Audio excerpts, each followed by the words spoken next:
Hallelujah. Hallelujah. Hallelujah.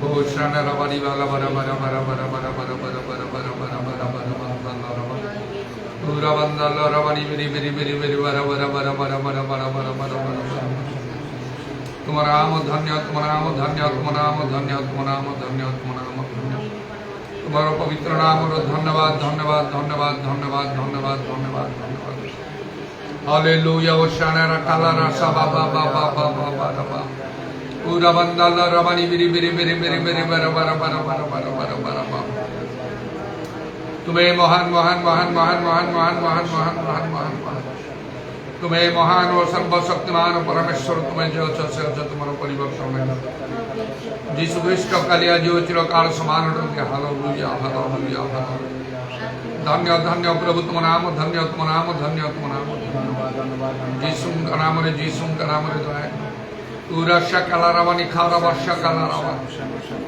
आकाश तले मनुष्य मान को मध्य परित्राण प्राय निबंधे जीसु नाम छड़ा कौन से नाम दिया जाए नहीं hallelujah Holy, holy, holy, holy, holy, holy, holy, holy, holy, holy, holy.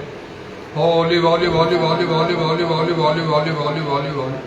पूरा शाखा मानिए दारावानी बिरी बिरी बेरे बेरे बरा बरा बरा बरा बरा बरा बरा शबरा बरा बरा बरा बरा बरा बरा बरा बरा बरा धन्य धन्य तो नाम धन्य तो नाम धन्य तो नाम धन्य जीसु नाम रे दया करो दया करो दया करो अमान करो समस्त पाप दोष दुर्बलता जो मार्जना करो हालेलुया प्रभु जीसु बहुमूल्य रक्त धौत परिष्कृत कर पवित्र कर प्रत्येक अंग पवित्र आत्मा परिपूर्ण हाँपाई तुम्हें साहय कर प्रभु आम मंडली सब को तुम्हें तुम स्थिर रहा तुम्हें साहय कर हालेलुया आत्मांतर कार्य सर्वदा बहुल भाव सहित सर्वत्र तुम मंडली गुड़िकर मध्य तुम आत्मांतर अग्नि प्रज्वलित आउ ता सर्वत्र परिव्याप्त हो कौन प्रकार ओ प्रभु आओ लिभिन जाओ हालेलुया हालेलुया हालेलुया अधिक अधिक प्रज्वलित हो तारा शाखा रवानी यादारावा जीसुंग नाम रे जीसुंग नाम रे जीसुंग नाम रे दया करो दया करो होली होली होली होली तुम्हें प्रतिज्ञा सर्वदा विश्वस्त परमेश्वर एवं तुम्हारा कौन से संकल्प निवारण करा जाई पारिबो नाही होली होली होली होली होली होली होली प्रत्येक विषय तार समरे तुम्हें शोभित करि थाओ प्रभु हालेलुया हालेलुया हालेलुया जनो मानकर धैर्यशील हवा प्रयोजन समस्त विषय जीसुंग नाम रे जीसुंग नाम रे जीसुंग नाम रे जीसुंग नाम रे दया करो अमानकर दुर्बलता तुम्हारा शक्ति सिद्ध करो इदारवानी खारवा शकलारवा से मध्य तुम्हें पवित्र आत्मा दान मध्य देछ जे कि आमानकर दुर्बलता साहाय्य करती अकथना त्रादरा मान निमंते निवेदन करती ईश्वर इदारवानी खारवानी दारवा हालेलुया हालेलुया अमानकर चक्षु मध्य प्रसन्न कर प्रभु तुम स्वर्गेश्वर दर्शन पाइबाई आत्मदर्शन पाइबाई हालेलुया जो समय सूर्य स्वरूप आम को दि गई तार सद्व्यवहार करने तुम शंकर आपना को परीक्षा सिद्ध देखा निमंते देखा निमंते जत्न करने हालेलुया कारण पर आगत समय मिलना पुणी जगत प्रति भयंकर विषमान सब आसुअी घटी चली निदारवानी खार वर्षा कला रवानी खार बंदारमा हे प्रभु तो वाक्य आओ समस्त सफल होता विफल हम ना कौन प्रकार प्रचंड तापर समस्ते अति अधिक भाव में व्यतिव्यस्त हो जाती पाणीपागर सब परिवर्तन हो जाऊँगी आओ प्रभु से भयंकर झड़ बतास से आओ बात्या परी तार प्रभाव पकाउछि तो प्रभु एवं विभिन्न देश मानक जो समस्त युद्धर विषय सब प्रभु लगी रही से सब प्रभु समस्त जगत निवासी तार प्रभाव पकाउछि प्रभु तुम्हें दया करो तुम वाक्य अनुसार समस्त घटुअछि आगामी समय आज अधिक भयंकर भाव घटो एमते आम जागृत प्रस्तुत रहा साहय करो तथापि तुम्हें प्रार्थना शुणुच एवं प्रभु समस्त विषय तुम्हें नियंत्रण करुच हालेलुया तुम मान प्रति सर्वदा तुम दृष्टि अच्छी तुम्हें से चिंता करुच नित्य निवेदन करुच समस्त भार भी तुम्हें बहन करुच प्रत्येक को तुम्हें अनुग्रह कर दया कर इदारवानी खार वर्षा कालारवानी खार बंदार आमान सावधान सब तुम निकट में सुधाई हो शुणिल धन्यवाद दे प्रभु जीशु नाम प्रार्थना करुच।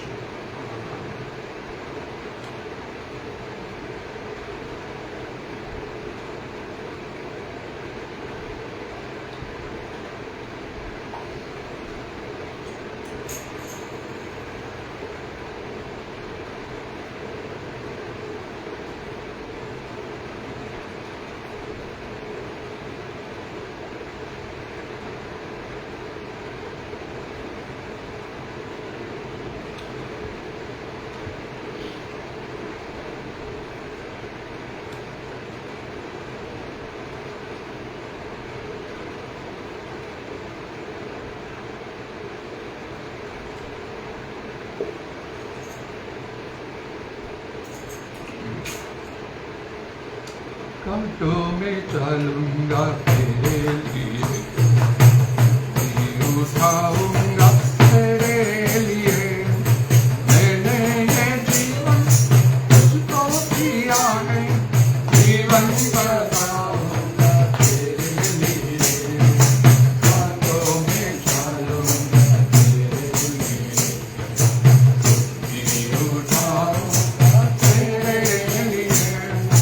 मैंने ये जीवन तुझको दिया है, जीवन बनाऊंगा तेरे लिए। मैंने भी माना जीवन का और हर पल दूसरों से भरा। मैंने भी माना जीवन का और हर पल दूसरों से भरा।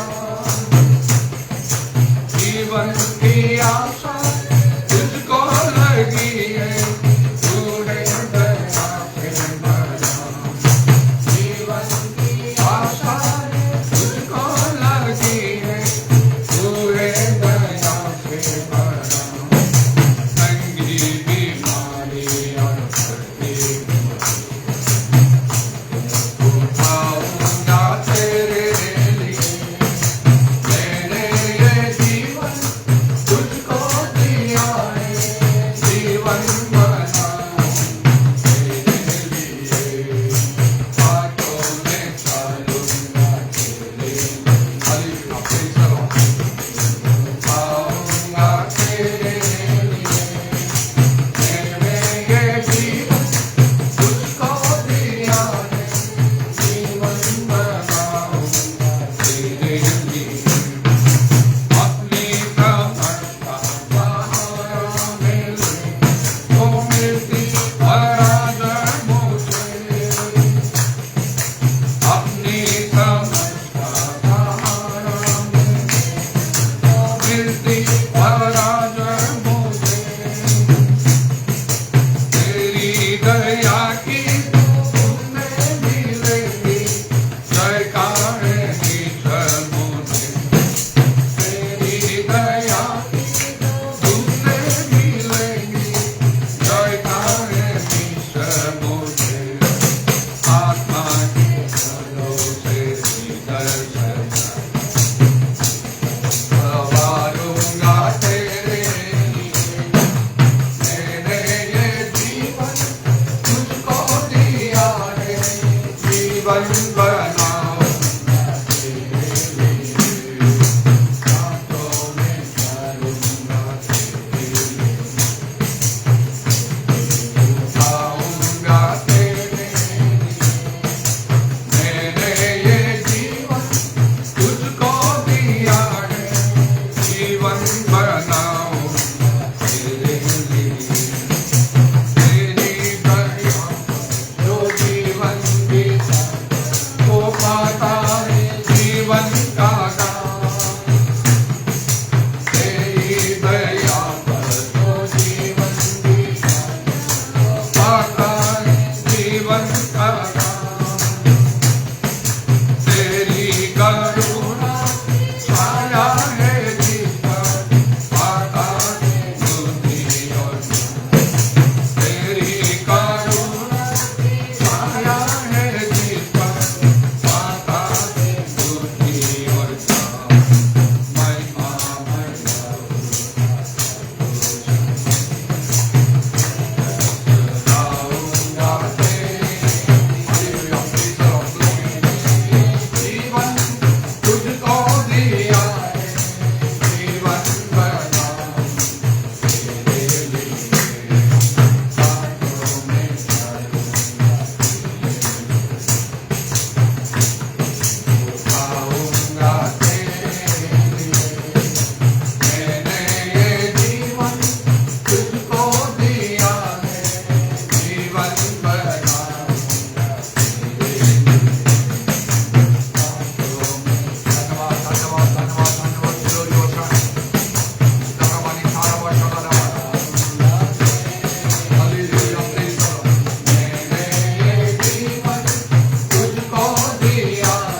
सहस्र धन्यवाद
Udaramani Karamasha Maria La Ramana Daramanda La Ramana Daramanda La Ramana Daramanda La Ramana. Hallelujah, hallelujah, hallelujah, hallelujah, hallelujah, hallelujah, hallelujah. Holy, holy, holy, holy, holy, holy, holy, holy, holy, holy, holy, holy, holy, holy, holy, holy, holy, holy. Dhanya Jesu, Dhanya Jesu, Dhanya Jesu, Dhanya Jesu, Dhanya Jesu. Dhanya Prabhu, Dhanya Prabhu, Dhanya Prabhu, Dhanya Prabhu, Dhanya Prabhu, Dhanya Prabhu, Dhanya Prabhu. Dhanya Toro Pidram, Dhanya Toro Pidram, Dhanya Toro Pidram, Dhanya Toro Pidram, Dhanya Toro Pidram, Dhanya Toro Pidram, Dhanya Toro Pidram, Dhanya Toro Pidram, Dhanya Toro Pidram. Holy, holy, holy, holy, holy, holy, holy, holy, holy, holy, holy, holy, holy, holy, holy, holy, holy, holy, holy. Holy, holy, holy, holy, holy, holy, holy, holy, holy, holy, holy, holy, holy, holy, holy, holy, holy, holy.